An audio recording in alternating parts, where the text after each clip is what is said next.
सा-28 पाकिस्तानी रौनियाफोरखौ गावथारनो हानायनि दाबि दैखांदों तालिबानआ।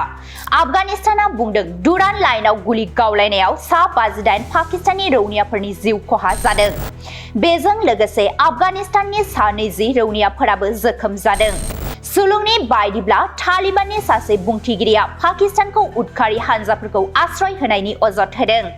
पाकिस्तान आरो आफगान तालिबाननि गेजेराव दुरान लाइनआव गिख्रंथाव गुलि गावलायनाय जादों। मोन्नैबो हादरनि रैखाथि बिबानगिरिफोरा फोरमायनाय बादिब्ला बे गुलि गावलायनाया पाकिस्ताननि एयार स्ट्राइकनि उनाव जादों, जेराव इस्लामाबादआ काबुलाव थानाय पाकिस्ताननि तालिबाननि थाखोमाग्रा जायगाफोरखौ नोजोर होदोंमोन। बे गुलि गावलायनाया ओरैबायदि समाव जादों जेब्ला आफगान आमिरातनि गुबुन हादरनि मन्थ्रिया दिल्लीयाव दावबायफैदों।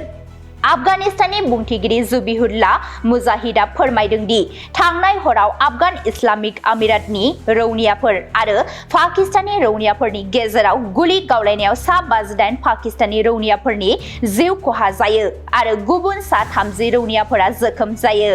बे समाव गोबां बिबांनि पाकिस्तानी हाथियारफोराबो आफगान रौनियाफोरनि आखायाव गोग्लैदोंमोन। बिथाङा बुंबावदों दि बे दावराव-दावसि जानायाव सा-20 नि बांसिन आफगान रौनियाफोरा जोखोम जादों। बिथाङा बुंबावदों दि पाकिस्तानआ गावनि हायाव थानाय ISIS बायदि उदखारि हानजाफोरनि हेंथायै गोख्रों नोजोर होआखै। मुजाहिदआ दाबि खालामदोंमोन दि पाकिस्तानआ उदखारिफोरखौ आश्रय होनायखौ बन्द खालामनांगौ आरो बिसोरखौ काबुल सरकारनि आखायाव गथायनांगौ।